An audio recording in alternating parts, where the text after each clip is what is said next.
We're in the old graveyard in Monkstown, Carrickbrennan Road, a very historic place. Reputedly, this was the site of an early monastery when the monks, fleeing the Vikings from the island of Inishpatrick off the north coast of Dublin, crossed Dublin Bay, landed at the little estuary at the bottom of the Monkstown stream, and proceeded up to this point where they established a monastery in the year 798. Since then, Monkstown has been associated with monks, obviously. Now, the building behind me has nothing to do with the early monastery. When a church was established in this area, and it existed and it was in use until the church was built down at the Ring in Monkstown in 1789. So it was a parish church for the community. In the 19th century, interestingly, the church building was repurposed as a night watchman's hut to guard against grave robbers. It was commonplace to rob not just bodies, but also to rob valuables from the grave. The night watchman was located here to prevent this happening in Carrickbrennan.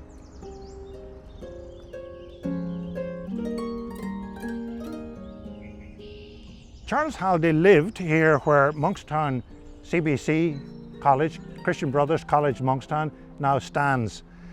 Halliday was remarkable in two particular ways. He was a remarkable scholar and collected an enormous amount of information and documentation, manuscripts on Irish history.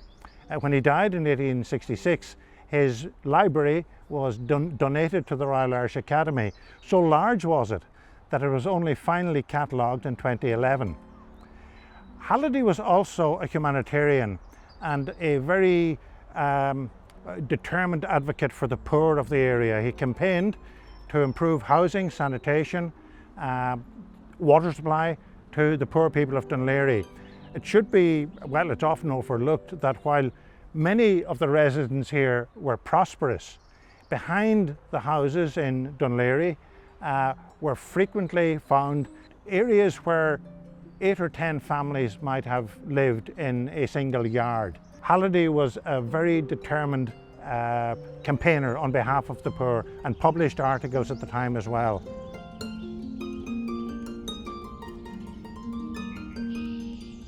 An old graveyard can tell a great deal about the history of a community, and in a maritime community like Monkstown, some of the stories are particularly tragic. Buried in this graveyard are many of those who were drowned in a shocking tragedy in 1807. In November 1807, two ships, troop ships, left Dublin to sail to the war. They both perished in a dreadful storm.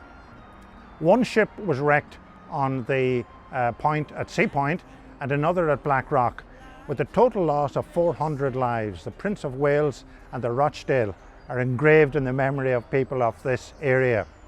That tragedy in 1807 was what prompted the campaign to construct a harbour, a safe harbour at Dún Laoghaire.